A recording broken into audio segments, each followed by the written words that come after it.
Kasi ang biggest fear ng motorcyclist is banggain kami galing sa likod kasi hindi namin nakikita, at yung mga kotse kadalasan di rin kami nakikita dahil nga maliit kami.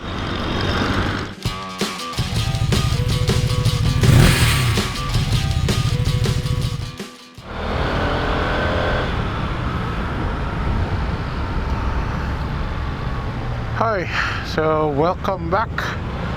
Ito na naman tayo, another weekend, another vlog.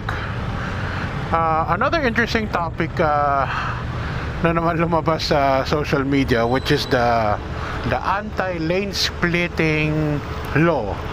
Parang basically yung sinasabi ng law is ang motor bawal sumingit in between cars no matter what the situation is. No? So parang basta hindi ka pwede in between. Now I do agree that those actions when people go in between cars can be dangerous, but not all the time. Kasi there's so many factors you have to consider. Sige, let's presume for a minute, kasi makikita mo doon sa mga comment sections ng mga postings in social media, those who are really proposing na dapat yan, ganyan, kasi yung mga motor ang babastos, singit ng singit, ganyan, are probably the same person who's not going to allow me to sit here in the middle of the lane to occupy the space of one car. Now imagine mo kung 10 kaming motor and 10 of us are occupying one space of one car each. So ngayon, yung pwesto nung kotse mo is now 10 cars behind, hindi na dito sa harap. Pero kung pinayagan mo yung not even lane splitting, what we call lane filtering, which means pag medyo mabagal na yung takbo ng mga sasakyan or nakatigil, pwede na payagan yung mga motor umusad so they are in front of the traffic. The good thing about this is it allows cars to move forward. There's less line, there's less congestion. Second, it's also much safer for the motorcyclist. Kasi ang biggest fear ng motorcyclist is banggain kami galing sa likod kasi hindi namin nakikita, at yung mga kotse kadalasan di rin kami nakikita dahil nga maliit kami. Diba? So, ang tendency, if we're stopped at the back of a traffic, the risk of us getting hit is so much more dangerous when a car from behind us is approaching. But if the traffic is stopped, meaning nakahinto na tulad nito, no, you see that the traffic is stopped, and then I lane filter safely kasi the cars are not moving, no? I'll filter slowly to the front of the traffic. I am now in a situation where it's actually safer, because now alam ko hindi na ako babanggain sa likod because I am now in front of a car that is already stopped. Pero kung hindi mo ako pinayagan sumingit, you allow me to be at the back of the lane, and then you have cars coming from behind of me, that's very dangerous for us. No? Kadalasan di kami makikita. Pangalawa, yun nga sabi ko Let's think for a minute. If all these motorcycles would line up, eating up one or two motorcycles, eating up the space of one car, I'm very sure it's the same person na galit sa mga motor dahil singit ng singit, are the same person na galit kasi bakit hindi ka tumabi, ba't kayo nasa gitna ng kalsada. So lumalabas ngayon, saan mo kami talaga gusto pumuesto? You don't want us to filter, pero pag kinain namin yung pwesto ng isang kotse, galit na galit din. What is the disadvantage of allowing lane filtering? Let's not even talk about lane splitting. I agree, when the cars are moving at quite a faster pace or masikip yung kalsada, delikado sumingit ang motor in between cars. If I need to overtake, I'll never overtake in between cars when we're running at a higher speed. Now, other countries, there's even tests. I will post the link of the study that someone did abroad. on how safer it is. This is why some countries, some states in the US do allow lane filtering, like California. Not just lane filtering, lane splitting. They allow it up to a speeds of 40 miles per hour. So that's around 75 to 80 kilometers per hour. You are legally allowed to go in between cars to split. In fact, kung ang kotse hinarang ka, pwede sila matikitan for not allowing you to pass in between the lanes. That's how much they are advocating.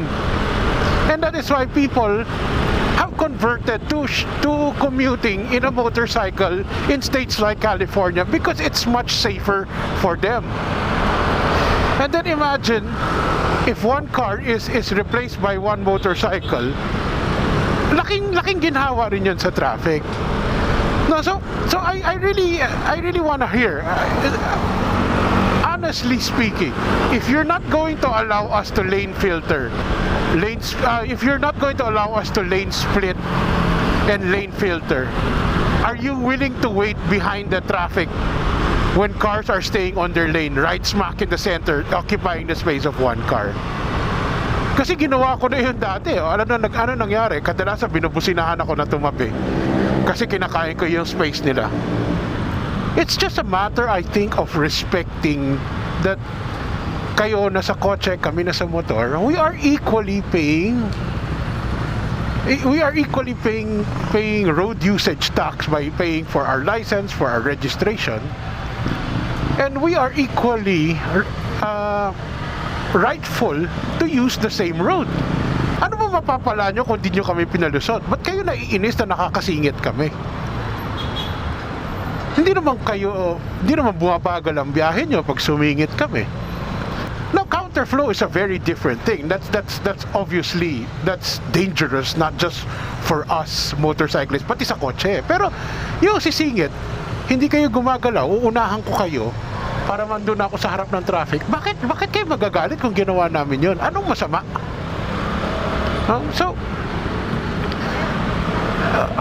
I really wanna understand it. Kasi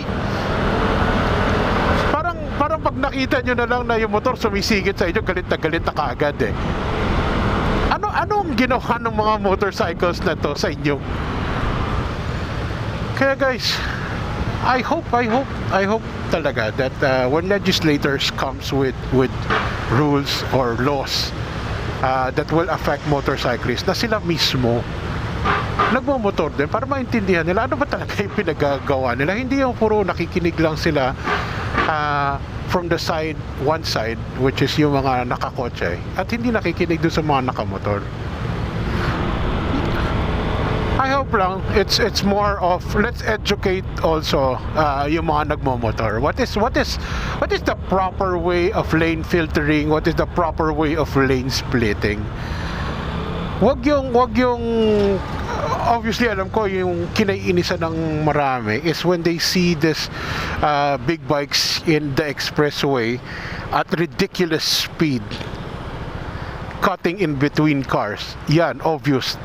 Even I wouldn't support that. That's not just dangerous, but it's putting too many people in harm's way, including the car, the motorcyclist, and anyone behind it. Hindi naman yun yung nire-request ng mga nagmomotor na payagan. Those are reckless eh. Yun talaga dapat nga mahuli mga ganon. But if you are splitting in slow traffic, yung ganito, just to get to the front, to make sure the car behind me is no longer moving, what's bad about that? Yeah. Kaya I hope people also think and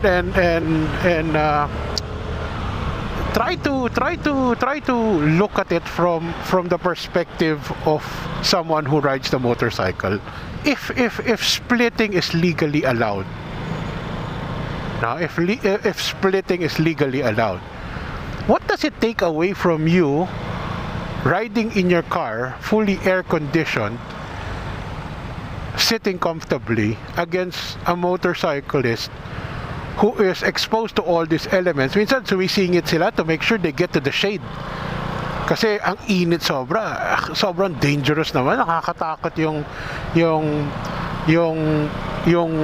ma-heat stroke ang mga nagmamotor because they are exposed to the heat outside. Tas kadalasan yung iba naka-jacket, naka-pants, di ba? So,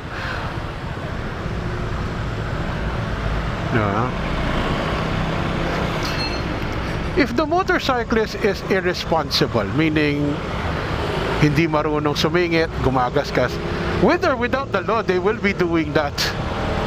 That's not going to prevent, but if this law is going to be strictly enforced, all the responsible, which is actually mas marami kesa doon sa gago, all this responsible motorcyclist, ang magiging kawawa. We are punishing more people for the crimes of the little ones, of the small ones. So I beg your understanding. This shouldn't be a car versus motorcyclist. We are all equally have every right to use the roads, diba? And then what we ask for is mutual respect. You respect us on the road, we will respect you on the road. Kung may isang nang bastos sa inyo, wag naman nyo itratuhin na lahat ng nakamotor bastos. So, thank you. Hopefully, we see each other on the road, and let's apply respect against each other. Thank you, and if you haven't liked and subscribed, please do. And I'll talk to you guys soon. Bye.